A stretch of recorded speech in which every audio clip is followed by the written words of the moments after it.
Cooldown patrons, watchers of the time stream. It's a jam-packed six-top cooldown. Six-pack.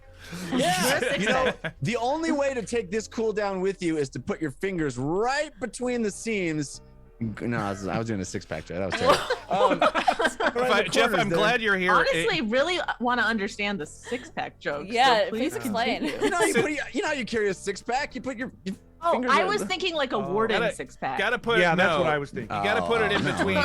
You gotta put it like in the two spots, yes, and then carry it like the spot, the corner between me and Jared and Ron and Morgan, and the corner it's a visual between. joke. Off to a great start. Off to a great. We need one of those like football pens. In honor of the Succession You can draw season the 3 plays. premiere last night, we're at Jeff. We're actually all here because we're doing a hostile takeover of the dungeon run. So, Oh well, you know, I'm excited.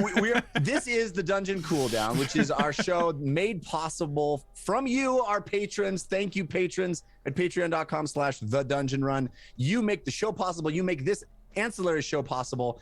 And this episode, we are going to be talking about our upcoming 100th episode. What? That's why we're all here. It's kind of a celebration this week of our 100th episode of the main Ein show that we've been doing for several years now. More episodes, actually, of the Dungeon Run than just the Ein episodes.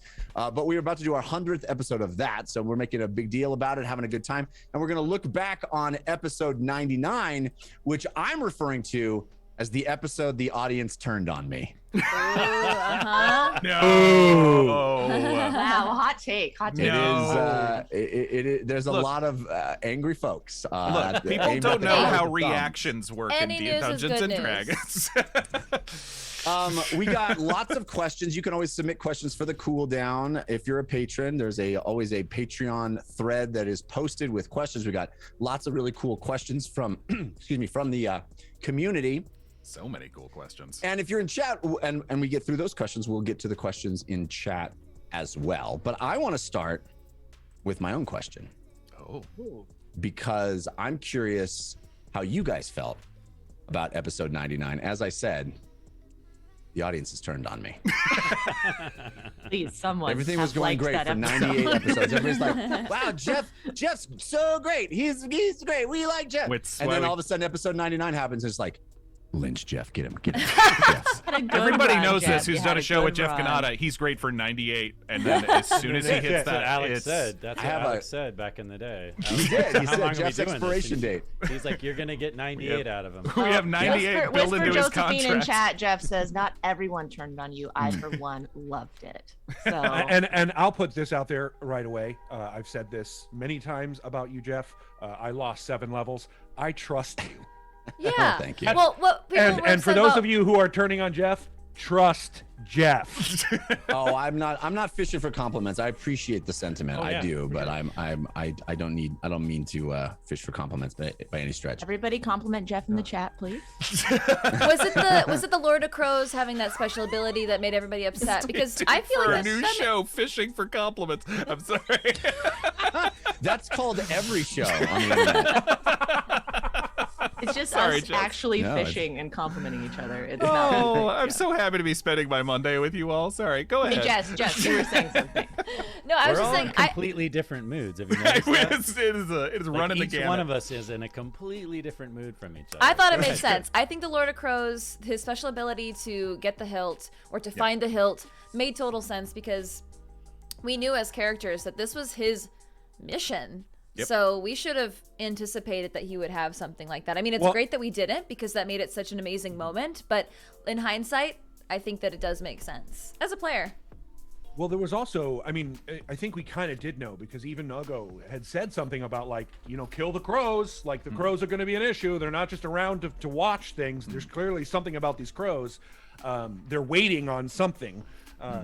So we had a little bit of a knowledge there, but that came down to roles. As far as I understand, that came down to the roles. It came down to gameplay and roles. I mean, it makes sense that the tactic is what they're going for is the hilt. Yeah, honestly, Jeff, I think people have like the probably maybe the issue of just hilt steal was made people go what, but no, I mean having a reaction to grab something is like that made sense to me, and then it was just rolls. Yeah, Also, that's not the especially only if way they're that- looking for that, Yeah. right? That was what he was looking for, so it would make sense that he had that. Go ahead, Sorry, Katie. Katie. No, you're okay. I was just saying that wasn't the only option that could have happened. That's the way it shook out Right. with how our thing went. But like, Can you tell us, Jeff, more about that? there's I other can, ways but it could have gone. First, I want to hear from Jared because he was the sort of the character at the center Yeah. of this, and I am very curious how you feel about it. Well, can we, for me- before And you go, gloves Jared, off. Gloves off. can we because just do a quick recap for those who may not have finished the episode or who haven't watched the episode? People Oh, this who is maybe definitely the are best new way people. to find out what happened. Stop watching now. Quick No. overview of what happened. Mute us for 3 minutes. Go ahead. Is anybody in chat that doesn't know what happened? Is Maybe. there anybody Oh, this out isn't there? just for chat people. Jessica, why don't you recap what happened? Oh, I wasn't volunteering, but I Oh, Jess, you really The got idea, yourself, but not volunteering. You got yourself into it. Okay. Jess, go. can the DM Recap. who's really good at explaining things and narrating do it? I did a whole 4-hour episode where I All explained. right. So we discovered we through James's use of contact other plane that Shawthragat let us know that they definitely were looking for the hilt and that they are able to track it. And so we had put it in the bag of holding to kind of throw them They off. being or the Lord of Crows. They being the Lord of Crows, yes, and the demons in general. But then when the moment it came out, basically, because you brought it out on the same turn that you ran into attack, did you not, Jared? Yeah. And so the every round a character gets a reaction to respond to something in certain ways, and certain monsters will have higher level reactions. And so when Civ ran up and tried to charge the sword and then tried to stab it, it got stolen away through some bad rolls. Or not even that, but it was a tough roll. No, God level rolls. And then the sword was taken and used in terrible, terrible ways. And now Jared reacts. I was in shock, to be honest. I think I looked over at Ron at one point and he wasn't saying anything, and I was like, yeah, I don't know what to say. And I was in shock for the rest of the episode, to be honest.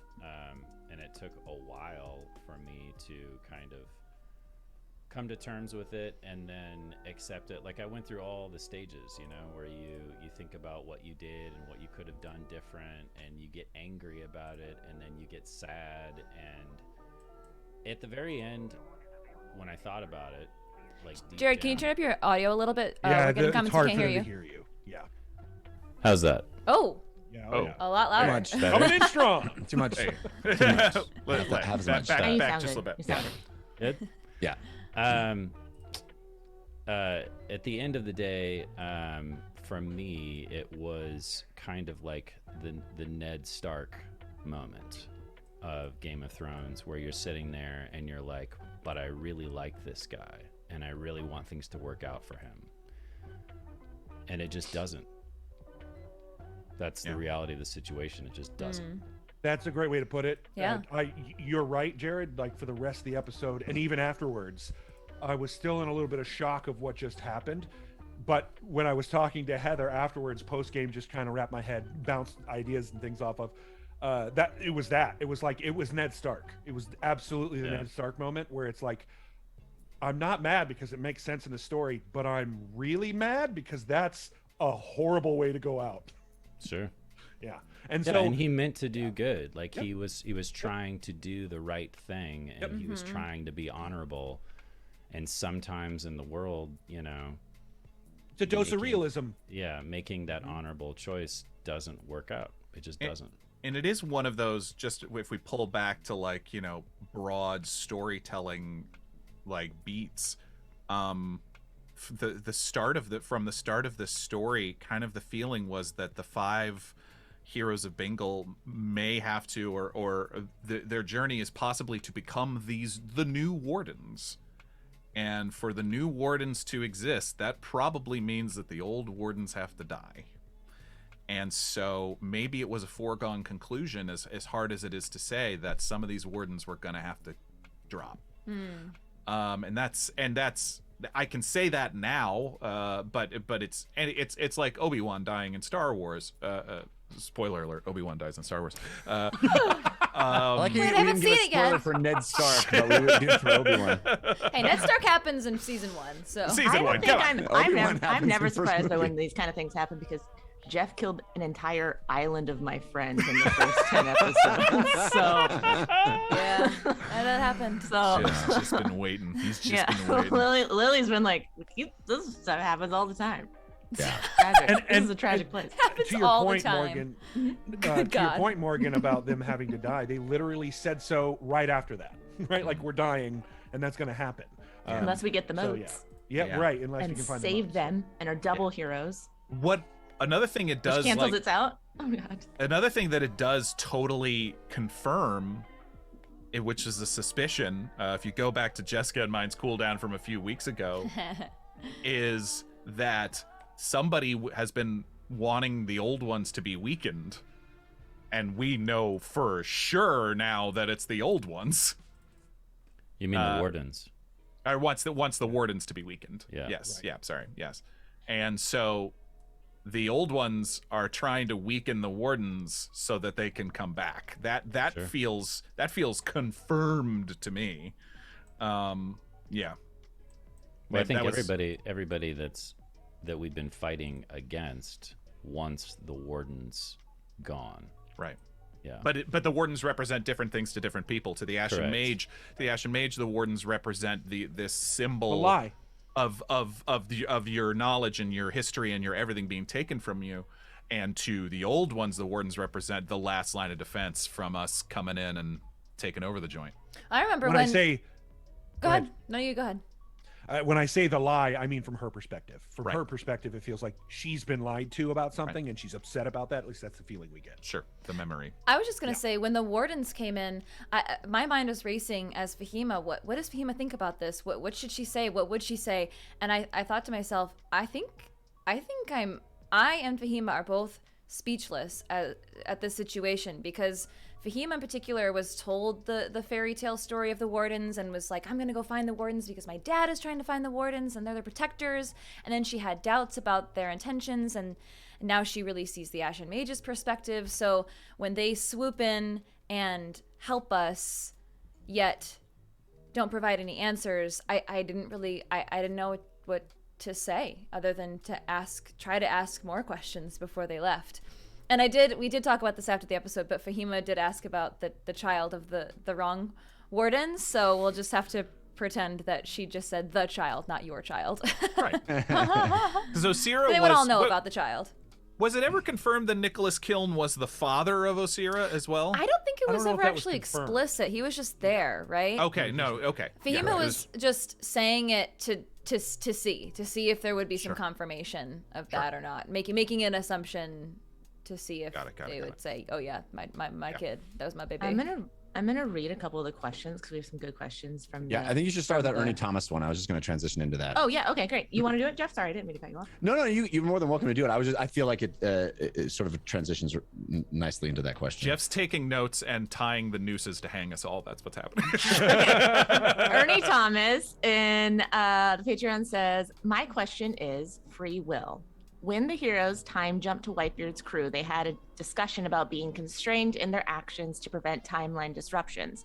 I was thinking the return to present day, Ein released them from that obligation, but Warden's death seemed to arrive as an inevitable event, not an action of choice. I'm confused to say the least. Destiny or free will? Huh. Life's a great question. I think that's a fascinating question, but I don't think a warden dying was a foregone conclusion. I believe Jeff, and Jeff's shaking his head because that could have gone a lot of ways. If we didn't have the blade. You guys could have said no to the blade. Jared could have succeeded on his strength check. I don't know what the A and B paths of what could happen there, but I have to think it was not a foregone conclusion that a warden was dying last episode. Absolutely the case. It's absolutely. And I would like to think that, I mean, as much as I was attempting to thread the time travel Whitebeard stuff into the existing framework of what had already been established, so that it was like the time travel had already happened in the present day. I also was really trying hard not to squash any free will then either, even though you were time traveling. You guys chose to do the things you chose to do, and we tried to create a narrative that made sense. I should have let Jared kill Whitebeard. I should have let I mean, Jared kill it even goes down to the decision of letting. It even goes down to the decision of letting Civ be the one to attack the Lord of Crows. I honestly if that had been did not- Uggo. Yes, I thought it was going to be Uggo. Right. In fact. Yep.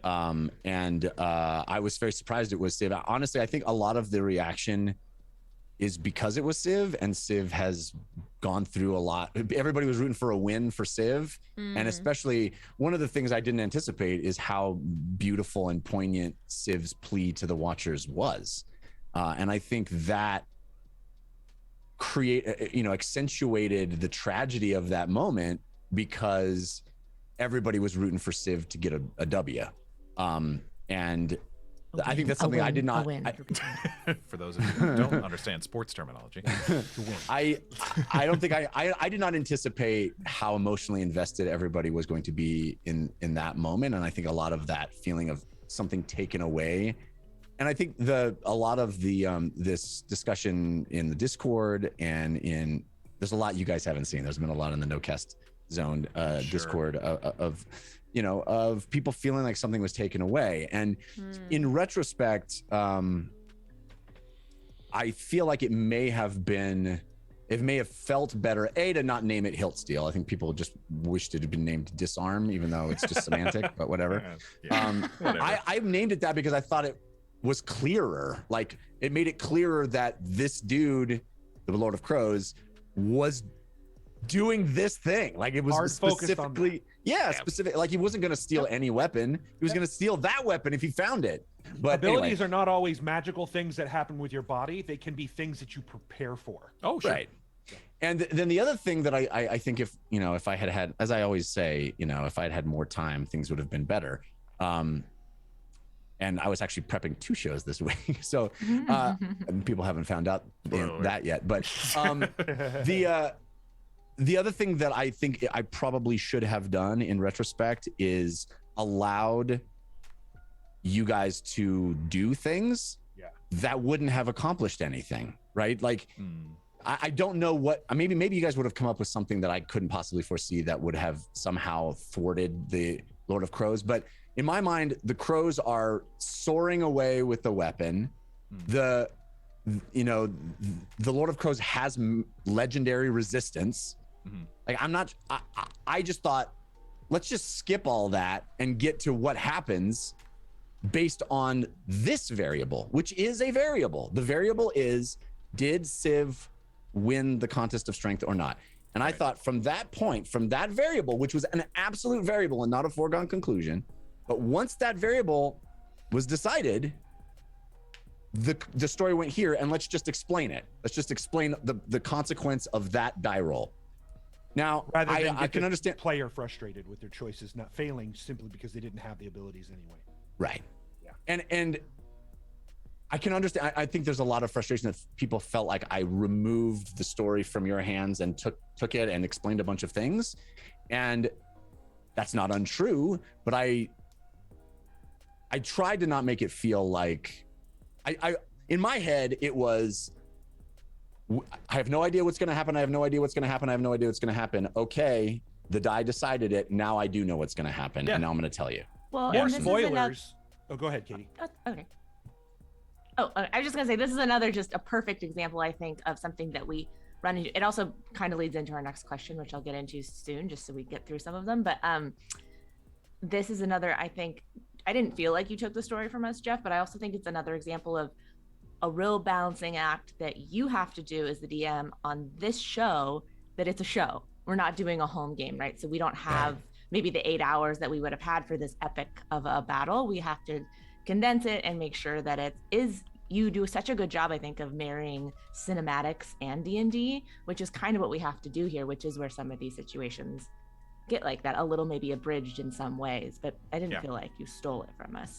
Well, I will also say something I posted in the no cast zone, I will say here again, and specifically because this is for patrons who care most about the story, and I will reveal that if you go back and watch that sequence, you will, I'm sure, be able to see the point at which I stop reading and start improvising. The language gets a lot clumsier and more imprecise, and I'm taking more pauses because I'm thinking about what's going to happen next. And it's still part of a monologue, but it is because what happened in the episode was, in my preparation, the least likely thing to happen. Oh, wow. I thought it was going to be the least likely thing to happen. Wow. Interesting. So I had it the least prepped, and I sort of just ran out of time, didn't write out that sequence. And you can see it happen where I've run out of the text and I start just talking off the cuff. Yeah. And so I know that people can believe or not believe me, and I know it feels like this was a foregone conclusion and that I was railroading the team, but I promise you that is not the case. I really thought there was a very good chance that the Watchers would not charge the Godslayer Yeah, Blaine. I thought we had that too. I mean, this goes in. Oh, go ahead. I was just gonna say, and it's a lot because of how beautiful Jared's plea to them was. I think that's why it was such a lopsided victory. But go ahead, Katie. I was just gonna say this goes in. I want to jump into a question because I think we're kind of already talking about it from Yeah. Tim Finn. Katie Michael's keeping us on track. You're the best. Yes, always. Yeah. Does anyone find it a struggle to balance, and I think this goes for you as well, Jeff, to balance role-playing, very invested characters, optimal combat tactics, Easy for you to and say. survival, especially as the stakes and community expectations keep rising? And I think that's kind of what we're talking about right now, so I just wanted to put that in there. I think Wait, it's a so good I'm sorry, question. what balancing Balance role-playing, sure. very invested role-playing very invested characters, optimal combat tactics, and survival as the stakes and the community expectations keep rising. I mean, it's a tough thing about being a live play show anyway, which is that because we're a game, a lot of people, if you ever do a live play show here, tip for you people out here, a lot of people will think they know how to play the game better than you. Yep. Well, And it's they'll like be us very watching vocal about sports, it. isn't it? We watch Yeah. sports games and we're like, come on, you didn't see Right. that? Let's Yeah. go. Right. What are you thinking? Yep. Now that's And fine. in some cases, they're right. In some cases, they're right. But also, what there's so many things to consider. For instance, when I got knocked out for the 71 points of damage, Ron came over and revived me. I probably should have used my action to take a healing potion, hang back, and keep throwing Eldritch Blasts. But the demons were still grouped. We weren't taking any of them down. It was just getting worse. And James, I said this in the Discord, James is putting it all on the line. This is his home. This is the only family he's known before the Heroes of Bingle. This is and he thinks time is running out for him anyway. So he is, to another sports metaphor, putting it all out on the field. So that's when I'm like, no, I'm jumping right in there and I'm going to blow them up.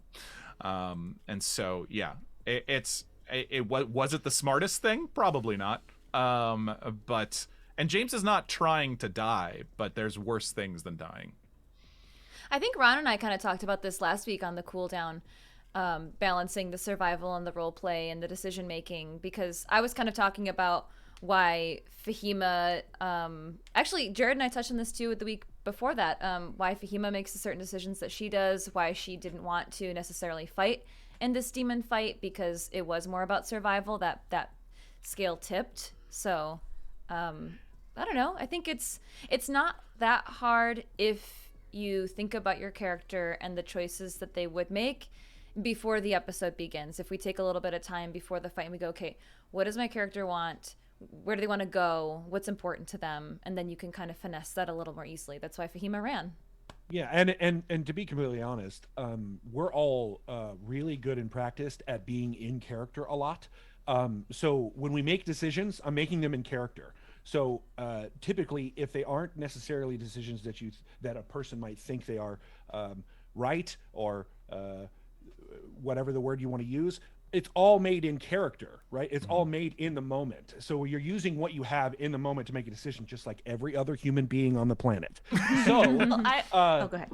so there's a little bit to say, like, when you're in situations in which life or death is on the line, sometimes you don't make decisions that make sense. Right. For example, when people die from being too cold, the first thing they do right before they die is they take their clothes off. That's a common thing in freezing to death. Right. And that's contrary to logical thought, but some of that nobody is freak your out when nerve we have our endings. naked battle in the freezing temperature next time, okay? The nerve endings die, so you start to feel hot because of that transition. Is some of the theories. But this kind of stuff happens. It happens in real life. I was just Garrett, flashing back to Jessica in episode 4, I think it was, when we were, and Jessica as the wizard who kept running to the front of the battle lines, and us and all of chat was going, "What is the wizard doing? Holy crap!" So you've been role playing that Never like stopped. from day one. Yeah, Just ran through my own wall of fire a couple weeks ago. That's correct. I think that's maybe the most challenging thing, is that you're playing a game, but you also have a lot of people invested, and we love all of the people watching, and we love all of everyone's opinions. But the most challenging thing, I think, is to not let that affect the characters that we've created and we know and love. Right. And sometimes you're going to disagree with us, and it sometimes really stings, but it's also like that we have to stay true to the character. And ultimately, I think that does create the story that we all love. And sometimes some of us are disappointed. I mean, I think even within our own party, sometimes we're like, I loved that episode. I did not feel good about that episode. Like, that happens. It's not like we're always on the same page. Jared, I want to hear your reaction about this, because I feel like you've had a hard time, or like your character's been going through a hard time. So I'm just curious. A lot of people are having a hard time differentiating between Civ and Jared. Yeah, we're just doing an actual check-in with Jared right now. I've had a lot of people ask me if it's because I'm of all the fur that you have. That's the real He issue. shaves for the show, but Yeah, I have been walking around with tail and cat ears around the house, and Sarah keeps asking me why. True. My son loves it though. He thinks it's amazing, especially when I'm like clawing on the furniture and stuff. Nice. I'm still processing it, to be honest. And I've had a lot of things happen in game and out of game recently that have just sort of made me rethink life in general. So But like a pandemic. Yeah. Yeah. That's Gee, I can't see why anybody would be confused between Civ and Jared. That being said, I think there's a real. It was hard. I'll be honest. It was hard, but I think now that I've had some time to process it, there's a real opportunity here, and without spoiling anything, I think it will be much more interesting for the long run. It's hard now. It's very difficult to look at the situation now and look at Civ and look at what we've all been through and not wish things had turned out better. I want that. Jared wants that. Civ wants that. I think everybody involved, wants that. But I think there's an opportunity for storytelling purposes that your lowest low does nothing but make your victories and your highest high, the peaks, that much more delicious, that much more impactful. Earned. Here. If I'm glad you Luke said that. didn't lose his hand and find out that the person that he hated the most in his life was his father, then nothing would really impact you as deeply in the third Star Wars movie. If Thanos didn't work the way he worked, the snap of Iron Man would mean way less. Sure. And it is funny. It feels like I've said this before in reference to James, but I think it's true to all of us. I think a lot of us, you have your kind of reasonable mind as far as storytelling is thinking when we came up with these characters, and I'm like, this feels like it could be an interesting arc for them, and I'm like, oh, this is what James will struggle with a little bit. That was the stuff that James is struggling with, I kind of guessed he might struggle with, but that was 100 episodes ago, and it was all just sort of cerebral. And now when you're actually like in the middle of it, living it, you're like, boy, this sucks, man. I was right. I saw this. I kind of saw this coming, but oh God, this sucks. Yeah. When you're in the middle of it, it's tough. It is really hard, because I think it's a testament to all of us that just trying to live it as truthfully as we can. It's like, oof, that was rough. Yeah. I'm gonna do a couple more questions. Please. We have a lot. Yeah. I did not know that need James was specifically would turn into a demon, by the way. I But just you but I kind of knew think about that when I you knew he revere would the old struggle one. with light and dark for sure. Yeah. Katie, I'm gonna need you to answer some questions too, just so you know. Okay. Hosted by Katie Michaels. Uncle CW, no question. Just wanted to tell you that the show is amazing and means a lot to me. You kill it every week and can't wait to see what comes next. Thank you. Thank you. We love y'all. You make us feel very loved. Didn't kill it this week. I stole the weapon from No, you. actually, you did though. You did kill it. That's what happened. I'm kidding. I'm kidding. Jeff, you were incredible. Stop it.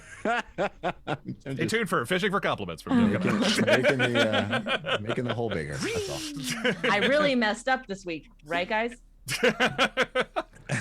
Oh, that was just the worst episode ever, was it? Okay.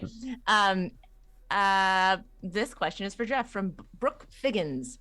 Question for Jeff. What would happen if Civ never took out the Godslayer and tried to kill the Crow Demon? Well, I think everybody would be trying to kill the Crow Demon, right? We would all have been It was having a only fight with Civ. I had a Lord of plan. Crows. It was, everybody else is like, you got this, right, buddy? Yeah, we're like, we got you, but then we can't. Yeah. What if we I'll all go got s- frozen and it's just Civ?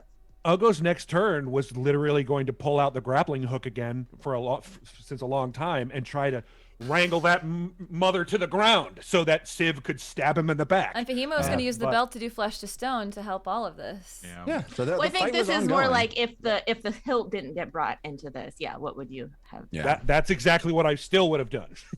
I mean, I think Stab this thing in the back, Civ. I think we would have had a very powerful, exciting episode if the Watchers had denied the blade get charged. I think that would have been an amazing moment and would have had repercussions. I'm glad that they didn't, right? Because I feel like that would have caused this doubt about the amulet and all this stuff. Who knows? Like, these are all ripples in the pond that would carry forward for the next 100 episodes. And if he, if Civ had won the contest of strength and held onto the blade and struck the Lord of Crows and destroyed it, it would have been a completely different ripple in the pond for the next 100 episodes. And maybe that's the one our hearts all wanted, but the dice decided it. I promise you, the dice decided it. As I said, it's a bummer that we don't have the ability to roll in the box anymore, because that would have been a roll in the box moment. Oh, yeah. And I promise you, I did not fudge my roll. I said it before it. Whatever comes up. And if there had been a natural one or whatever, the Lord of Crows would have failed and we would have proceeded on and the ripples would have gone out. And I think that's the amazing thing about this story, because someday when the campaign is done and we can all sit back and reflect and step through it all, we can talk about maybe the might have beens or the what ifs, but this is the story that happened.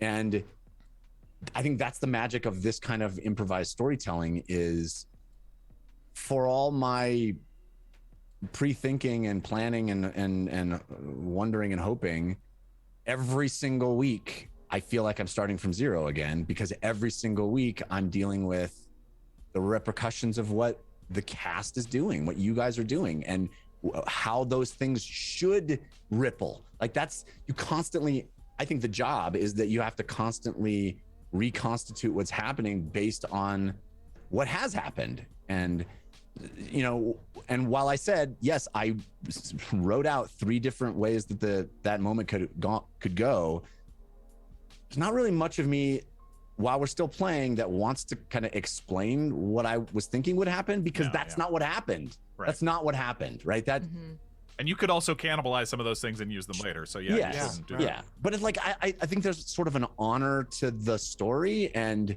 there's a lot of things. I mean, there are I can tell you guys, there's been episodes where the next day I've been like, it was in my notes, it was right there, and I just didn't do it. I just forgot to do it.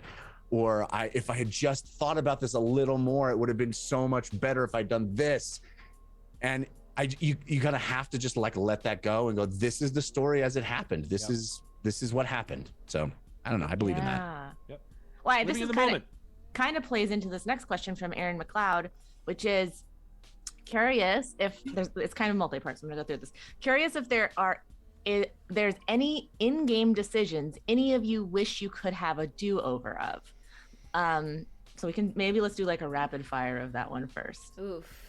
I'm happy to go first. Yeah, you go So first, Katie. hard. Go ahead, Katie. Honestly, I would say no, because kind of to what Jeff said, I think there's many moments where I was like, oh, I would have done that differently. But I think, again, like that's what makes the story what it is. And some of those moments are like things that I wish I would have done differently, but then have become a beautiful gift later in the game. So I don't really think I know maybe it's a cop out, but I don't really think I have one. No, I'm not sure that I do either. I mean, I still feel bad about Olzvach, but also it's kind of like seeing what ripples that's gonna add and seeing what how that will affect the story and what it will earn later on, as I'm still so fascinated to see. So yeah, I don't really view the game that way. I and James are very forward thinking. Yes. Jeff? Me? Oh, there's a billion. Yeah. Yours is a different beast because it's the whole story. There is I'm not gonna. I don't want to spell it out specifically, but there was a moment in Thorn that I didn't sleep for 2 nights after, because I was like, I ruined that. And a bunch of the watchers called me out on it, and they were like, well, you clearly set this up, and then something else happened, and what the heck? And I went, I know. It just, sometimes in the moment you're improvising and you just forget to do a thing that you've been setting up for a long time. And those are the ones that eat away at me, are those like, all of this prep to this thing, and then I didn't even do it. But then managing 1 million spreadsheets. Yeah. You are incredible. Oh, stop. But no more compliments. He's reached his limit for the day. Nah. Yes.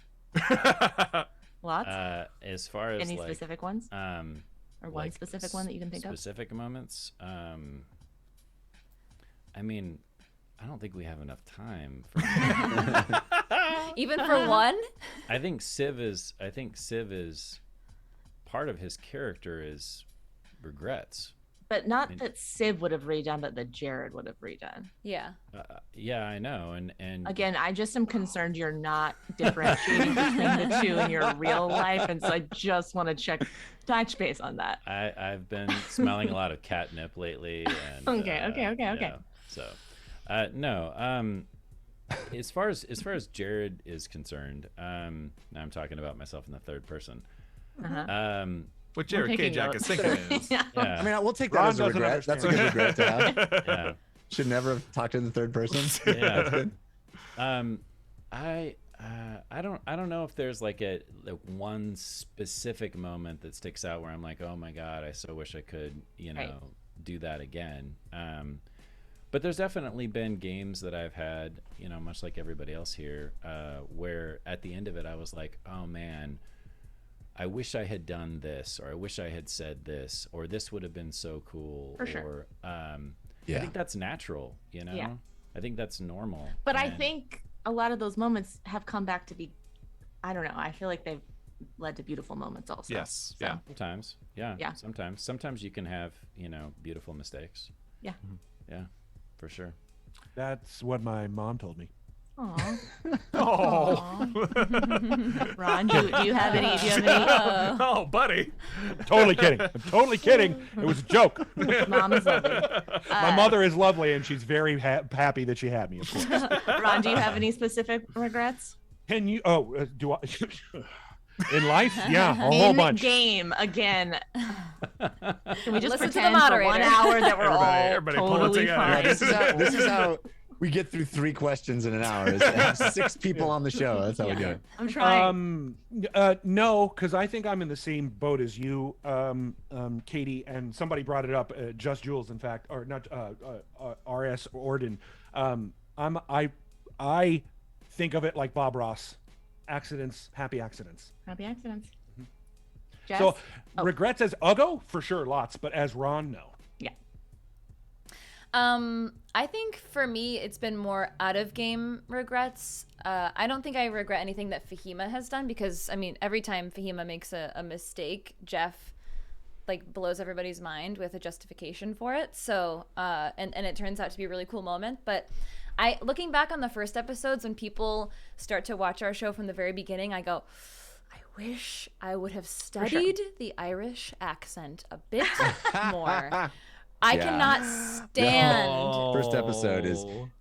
Go ahead. Sorry. No, say what you're gonna say. Say it. Just say it. No, not for you. I was just saying, but I think that's a great regret for me is saying that the keen hearing on the dogs made them take more damage or whatever the stupid mistake I made in the first episode, which probably lost 20% of the D&D fans that watched that first episode. Like, well, this DM doesn't know what he's doing, and I regret. I guess rules aren't a thing with these people. If I rewatched all these episodes like a bunch, I probably would find more regrets now. Well, I wish I would have known. I remember at the time when we first started the show, I did not know how big the scope of the show was. I was coming from being goofy with my friends, being like making huge choices, just like you know, like being I guess goofy is the only way to describe it, and I didn't know how grand this, how much more seriously I should have been taking it, I guess. And so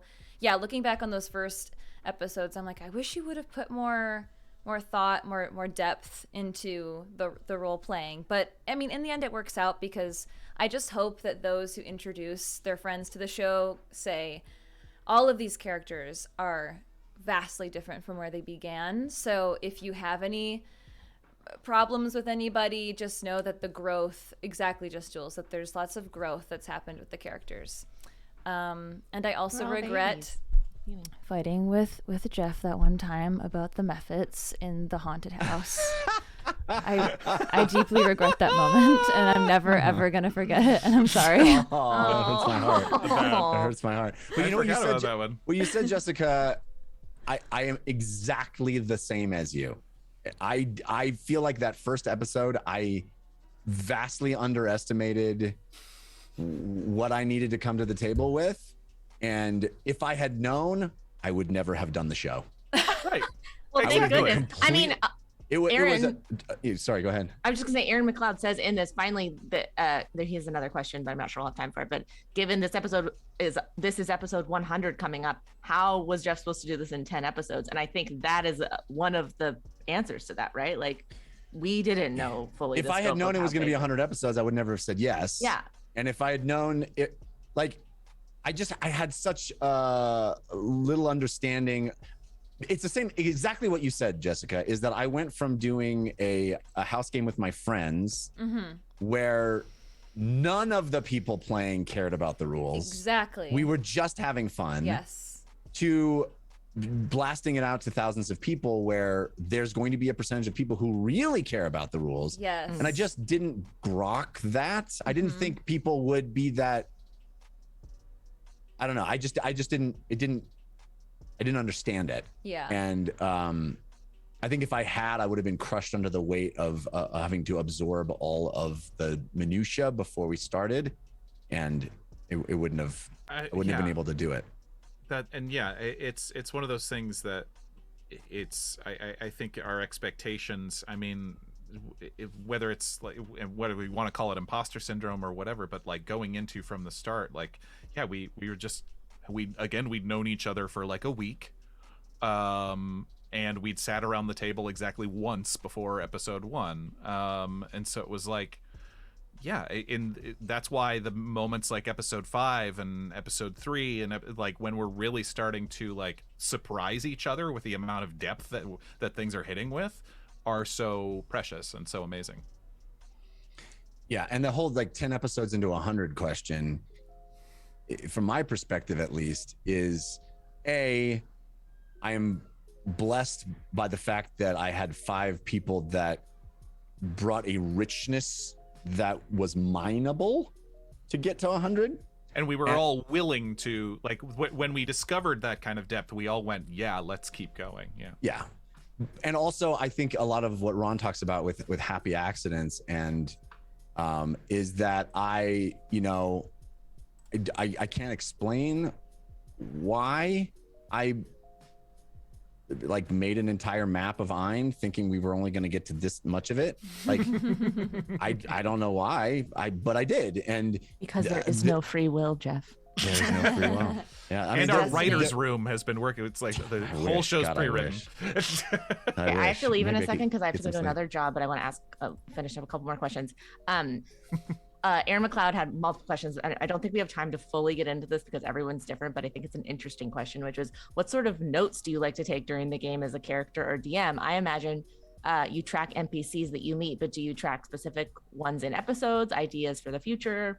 Like, how will you do it? So I think we can maybe talk about that a little bit, but I'm going to get to some more questions first. Everyone's a little different on that. Is there a question that you want to answer, Katie, before you leave? Yeah. Let me see. Favorite moments? I saw someone ask a favorite moments of 100 I think there's a couple. What's your favorite moment scene for each of you in the last 99 episodes? Well, just kind of speaking of the depth of the world, it feels very grim for me to say that, but when Jeff did make Bingle be that moment when he was like, Bingle's on fire or everyone there is dead. I don't remember exactly what Jeff said, but that was a big moment for me of like, we'd already had kind of the near death moment for Lily, but that was like, okay, this is now at this level of storytelling. This is now, I come from an improv background. I didn't even play a lot of D&D. So I really didn't know I didn't even know how to read my character sheet when we started this, barely. So like, but that was like, okay, now I understand the level of which the seriousness and the depth in which this world we are in lives in. And so I think to me, that was like a big clicking over moment into how these characters had to interact within this world. I don't remember what episode that was, but that's what it was. 12, 11. Yeah. Yeah. I thought it was in like the first 10, but maybe it wasn't. Maybe it was later. We were on the Tardy Plunder, so it was either 11 or 12. That was a big moment for me, and I always think about it because it just it set so much into clear view for Lily. It really snapped her into place, I feel like. Sure. I also feel like it gives her a really strong motivation too, because before that, your motivation was what? Spread joy. Yeah. Which is, I mean, that's a great motivation for a starting character, but that's not necessarily going to be enough to sustain you for 100 episodes. Right. And her thing was, I have never seen the world, so I want to spread joy and I want to bring the happiness of Bingle to the world. Yeah. And then it was a good moment of like, oh, that's how the world is. Yeah. Right. Like, I lived on Bingle my whole life. It's a turning point for a character. I love it. Yeah. No, I really do think about that all the time. Favorite moments? Throw some out. We'll get to other questions, but Dr. Sparks, everyone, what moment or event, good or bad, of the past 99 episodes do you keep coming back to in your mind? For me, it's the clam incident. I really think that was a very, even both as a player and as Ugo, I think that moment really, I keep going back to that because for me, that really changed Ugo's viewpoint on, oh, so I can be led to disastrous things by my own decisions, but also in conjunction with someone that you trust knows the good decisions. And that, I think, really helped Ugo realize that there might need to be a change in going forward. Because again, and he said it in the moment, now they think I am a thing I didn't want them to believe I was. Mm-hmm. We have to lose Miss Katie Michaels real fast. She has to run off and go work on something, but we love you. I love you all so much, and I'll see you on Wednesday. I'm so excited. Bye, Katie. Bye, Katie. Can you turn my camera off? You can, as long as it doesn't mess up the layout, you can. Okay, I will. It'll be my headshot. Bye, I love you all. Bye. All right. We're good. Other favorite moments? I like the first secret room that I had with Jeff. I like all the secret rooms, really, the ones that I've been able to see and the ones that I can't watch.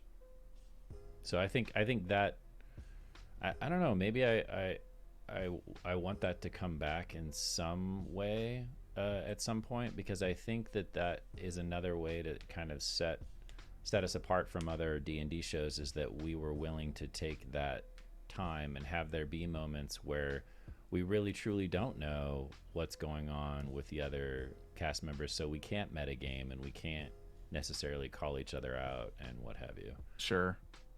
I think that idea, that concept really lent itself to the style of show that we do. And it also gives Jeff more tools in his toolbox to weave his story, and how he can pick which one of us or two of us or three of us, you know, get to be a part of that secret chapter. It's like reading a fantasy novel, and you can see that these characters are over here fighting the orcs and these characters are over here falling in love, and that's happening at the same time. And then they get back together, and of course they're going to view the next situation that they're in together in a completely different way. And we already split the party a lot as it is, so maybe we shouldn't do too many secret rooms. But I love that aspect of our show, and I think it's, like I said, it's interesting, it's different. To kind of piggyback off of that, my favorite moments have been the moments when Fahima gets to be vulnerable, because I feel like over the course of the story, she doesn't really get a lot of those moments. She's quite headstrong and upbeat, and so those rare moments when she has one-on-one conversations, sometimes they happen with Uggo, early on they happened often with James and Civ. Most of the moments have been with Jeff. Those are really special to me because I get to explore a different side of Fahima that she, you know, as we've said many times, she didn't know a lot about her past. So those are great moments for me as an actor to get into Fahima. I'm glad you said that. I really enjoy the moments with Uggo and Fahima as well. They have a lot in common where they're both kind of not naive, innocent in a way, in different ways. Yeah. Where Uggo's more innocent of what's good in the world, and you're more innocent in what's bad in the world. And I love that reflection when we get together in those conversations. Yeah. Yeah, I think for me, I mean, like, some of them are some of those massive cinematic moments like we had at the end of the last episode, but it reminded me of Look to Your Left, which is one of my favorite moments of the whole course of the show. I think for me, performance-wise, character-wise, episode 51 will always be special to me. Just getting to say there is no Squillace. It will always be a moment that I knew was going to happen. Had to happen, but I obviously waited until the exact right moment, and it took me 51 episodes. Can you believe that's like half the show ago? Half the show ago. That's crazy. That's that James's Secret has been out that long. Yeah. But yeah, and it was such kind of a fun thing to play with all of you, just not telling you so much about James. And I remember doing a rundown with Trisha and Jared, the episode after James talked about the murder of the guard.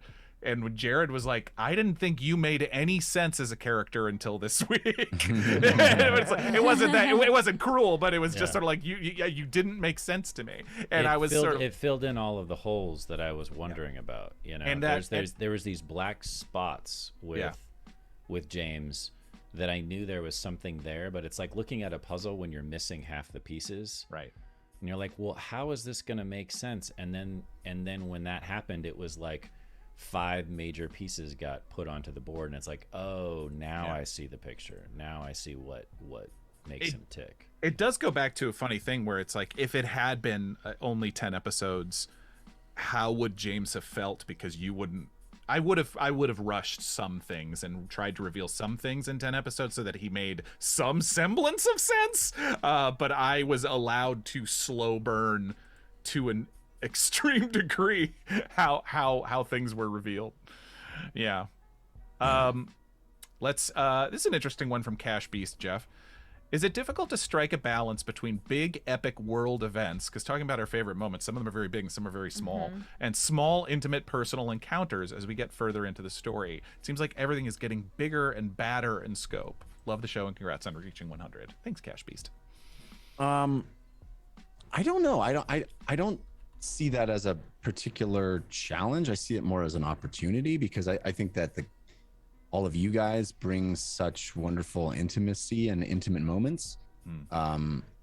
And allowing that to have time to breathe sometimes can be a challenge, because if you feel the need to push the plot forward or whatever. So maybe that is the challenge, but I think the sort of having the instinct, I guess, or sense of where, you know, where we need to be. Like, you know, we were coming off of Olsvach and Thorn and Turles, and it was this sort of you know, hometown tour, which is great, and I loved it, and we got a lot of really wonderful things, and there were big climactic moments. I mean, we had the battle with the Aboleth, and there was a lot of really cool stuff, but it felt like it's time for there to be a bit more scale here, and it feel like the world, there's big world stuff that needs to happen, and sort of needs to invade our intimate attempt at sort of clearing our name and doing these kind of smaller activities. Yeah. So I think that's, you gotta just kind of feel out the push and pull of that, to understand the timing on when it needs to happen, or when it can be held off a little longer.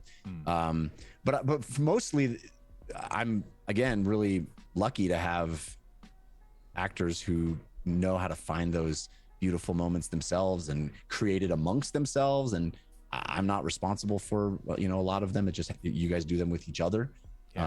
So it's just kind of trying to feel out when you can let that breathe, and when you need to tighten it up, and when we need to push forward, and it doesn't feel like we're just kind of spinning our wheels for too long. Anyway. I'm going to merge Cash Beast and Whisper Joe's questions in a little way for the rest of the cast. How do you keep your character development fresh after 99 episodes? Do you actively work on your character between episodes, or do you go with the flow and see where your encounters take you?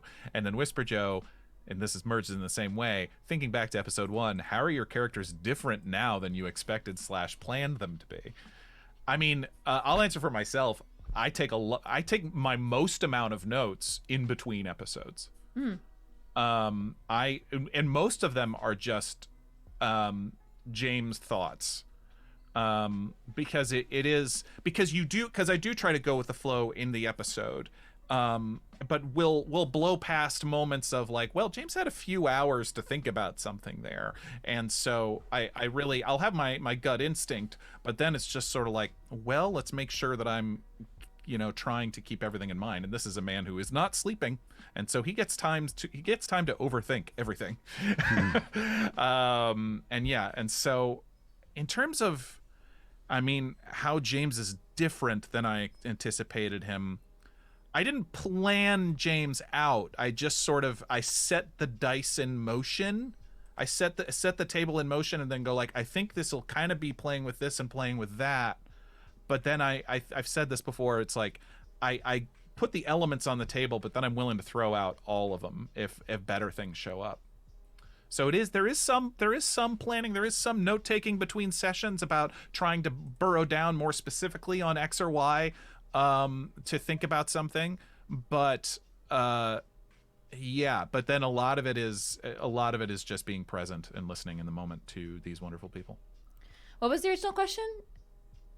Do you actively work on your character between episodes, and how are your characters different now than you expected playing them to be back all the way from episode 1? So I do a lot of, most of my work on Uggo is more of philosophy and thought and in the moment kind of stuff, reacting to what happens in his periphery. But I built Uggo that way from the start to be more of a reactive kind of character. Well, that has drastically changed, and now Uggo is moving into this less reactive and more contemplative, hopefully. At least that's where I've already kind of started pious him. Yeah, I see a lot of piety in Uggo now. Realizing that maybe you're not as, when you get rid of the rage, you start to realize you're not as big as you thought you were. So for me, it's drastic. I think Uggo has changed a lot since episode 1. And I hope for mostly the better, because I started him as a problematic character for sure, and doing so on purpose, more as I look at it as a horror story where it's a tale what's the word I'm looking for? Brain's not working. A cautionary tale, Sure. right? Of what not to do in life, especially to your children. So for me, that work reflects a lot of my own work and the decisions I make in my own life. I try to mirror those things a lot. And okay, now I'm thinking about Uggo, and what is Uggo thinking about right now in the moments in which we aren't talking or acting and doing that kind of stuff. So that's for me on that question. In particular with Uggo. So Yeah. Jess? I mostly take notes during the game. And the notes that I take in between are when I do Fahima's diary. And I definitely take a lot more notes when Fahima takes a little bit more of the center stage on the plot development. I don't think I took very many notes in Thorn because I felt that I was really kind of letting Uggo make the decisions, and Fahima didn't have a lot of personal stake in what was happening. Same in Olsvach, letting Civ take the lead. Same in Turles, letting James take the lead. So, but I do make notes on her thoughts on the bigger themes of the story, which is the Wardens, and thoughts on her dad, thoughts on magic, on developing magic. And so, yeah, it just kind of ebbs and flows for me. And how she's changed, I mean, we've all seen that. I don't think we need to get more into that. Naive, young fire girl to more conscious, exploratory blood mage. But I would like to see some more interactions with monsters that she wouldn't automatically want to kill, like demons. So I would be interested to meet some more monsters that she would want to save or fall in love with. It's a sexy Aarakocra out there for you. I gave you a monster to fall in love with, and you're like, meh. She's young. She's Over it. she's not the kind of girl who's gonna marry her first girlfriend. Well, I get it. True enough. You're gonna come up with another sexy monster? Yeah, Jeff, you don't have an arsenal of sexy monsters for me? That's a whole section of the monster manual, Jeff. You just gotta flip to the sexy beast section. Sexy beasts. Sexy beast. There are more questions that we're just not going to be able to get to all of, but I promise you we will archive these and get to them on later cooldowns. Yeah, these are great questions. These are so great. I think lastly, Gateway Guy, congrats on leveling. Can anyone tease any new fun stuff we can expect to see from your characters? Well, we do. Before we get to that, we do have a giveaway going on right now that I want to make sure that everybody's watching right now gets in on. Oh, yes. Let me us on our Instagram. Image. Yeah, please. We are doing a giveaway. There you go. Ta-da! So find us on Instagram at the Dungeon Run, and like it, share it, tag some people, and then you'll be entered to win. Just read the post in the Instagram, guys. We get so many questions that can be answered by just reading the post in the Instagram. Well, and this we love you. Read the post. This is not only a way for us to give back to our community and celebrate the 100th episode, but it's also a way for us to grow our community, because that is so important to us right now, is to share what our show is about. So the more engagement we can get, the more sharing we can get. If there's a way that you would like to support the show, especially if you don't want to, if you don't have the means or do not want to support the show financially at all, sharing the show, engaging with posts like this, sharing it to your story, tagging your friends in it, that is, I mean, social media is currency these days. We would really love the support. Indeed. Sure. But Jared, any new level up things you're teasing? Third level fighter? A lot of secrets there, because there's a lot of things where, like, even today I was looking at how I'm leveling him up, and I was like, oh, but I could do this, and then my brain started going down another path, because third level fighter, it is fighter, I'll tell you that.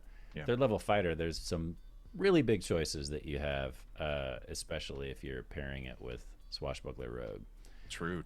So I don't want to give away too much, and Jeff and I have definitely discussed it a little bit, and we're going to put our own spin on whatever ends up happening anyway. So it's not going to be exactly like the book. Very cool. Yeah.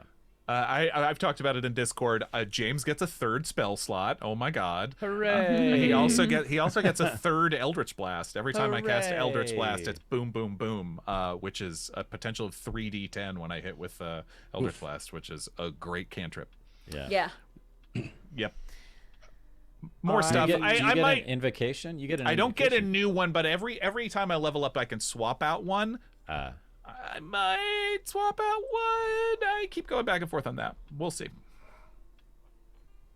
I get level 2 spells, Hooray! which is fun. I also get my second attack back, baby. Yeah, you're getting there. Gonna be using the grappling hook a lot more again. And We need to get you a holy grappling hook. a magical grappling hook. Yeah. Holy grappling hook, Batman. So 5 and 6 all at once, and that's Awesome. That's a so big my deal. spell for choices are going to be a paladins. big. Yeah. Well, and next level. I get aura as well. I get the aura, so you now those close to. Oh, that's right. Not a whole that's lot of huge. benefit because I have low charisma, but comparative. Right. But also, it's 7th level. New. I get one of my new oath spells. Cool. I don't know if I want to reveal it. I'm gonna use it and see if it works. I mean, you're not Although the last 7th yet, right? No, that's at 6th. I got a new one at 6th because I get okay. 2nd level spells. 7th is new oath abilities that I still have to send to Jeff. So I better do that. Cool. People are suggesting that as a Candle Queen Paladin, your grappling hook should be a chandelier. That's amazing. A candelabra. A candelabra. Just a candelabra. Pull down a crystal chandelier from someplace. Oh, yeah. Incredible. Jessica? For Fahima, the wizard at level 11 is nothing special except 6th level spells. 6th level spells, which if you haven't taken a look, this is when spells start getting crazy. This is when spells start getting like legit. Ugo can now say Fahima might kill us all because these are some pretty powerful spells. I mean, you've had Fireball for a while, and if you just did a bunch of those all the time. I mean, I get you know. access now to an investiture of flame, which basically just means she can set her body on fire and she's immune to it, and then can just like shoot blasts of fire at any time during the battle. So that's pretty dope. Living Woof. Flame. That seems Human pretty Torch. brand. Yeah, she's Human Torch. Yeah. Flame on! Amazing. Okay, but I think we're well over an hour at this point. Yeah, before we sign off, I just wanted to shout out some people in chat who've been super awesome. Thank you to everybody who showed up early to chat. I can't shout you out now because the chat is way too long. But we saw you. Thank you. We have a lot of gift subs to the community from let's see, we got Tuo Mask has been gifting subs. A lot of resubscriptions. Thank you so much. Unknown Axiom gave out community gift subs. Goofus McDorkle and the Carson. Yes, we got some cheers from Doten34, from Tuo Mask, Goofus McDorkle, huge cheer from Fallstar, and Just Jules. We reached a level 3 hype train at the very beginning. Morgan Peter Brown gave out 5 community gift subs at the beginning of chat. Thank you so much. And we got a lot of new follows. So thank you to everybody who logged on today and stumbled upon our show and gave us a follow. Thank you. Yeah. Awesome to have you. And next week, or this week, I should say, in 2 days. days. What? I'm not ready. 2 days. Get ready, Jeff. Is episode 100. Which is it's a big milestone for us. We're gonna try to make it special. Oh yeah, look at that. That is cool. That is cool. I'm gonna print that out and put it up in my room. Yeah. It's a big deal. It 10x the number of episodes we thought we were gonna get to make, which is pretty cool. And we're gonna try to make it special. We're gonna have some fun surprises. I think some fun reveals on that episode. I hope you can make it live. I think it's going to be a party. I think it's going to be fun. Yeah, yes, maybe some sadness also in the context of our story. But, I think it's going to be a good time, and we'd love to have each and every one of you. It's going to be a 4-hour funeral for Awarded. If you are a patron, we are grateful to you because you are the reason the show exists. So thank you. Again, as Jessica said, tell your friends. We appreciate any word of mouth. on social media as well. The week after our 100th episode is the Halloween episode. And if you've watched in previous years, we always do something extra special and fun for Halloween. This year, we're taking it up a notch. I won't reveal exactly what we're doing. Yeah, it's so exciting. But it is pretty awesome, I think. Visually, it's better, gonna be Captain unlike Crunch. anything unlike. What did Captain Crunch say? Costumed episode. Oh yes, that's the minimum of what we're doing. Wait until you see. It is going to be quite special and quite cool. So get ready for that. But that's the week after this week. The week after next, yes. That's right. So, Our and then 100th episode after is that, not we the have Halloween. After that, we have even more surprises coming. So there's a lot of really cool stuff coming in the next few weeks. The show is we're just ramping up to another level. Thanks in large part to all the work for the people that are sitting here right now and Katie Michaels as well. But it is all because of your support. So thank you. And we will see you soon. Until then, humankind. Be Be both. Both. You're doing great, Bye, Jeff. everybody. Great, Jeff. I love you, Jeff.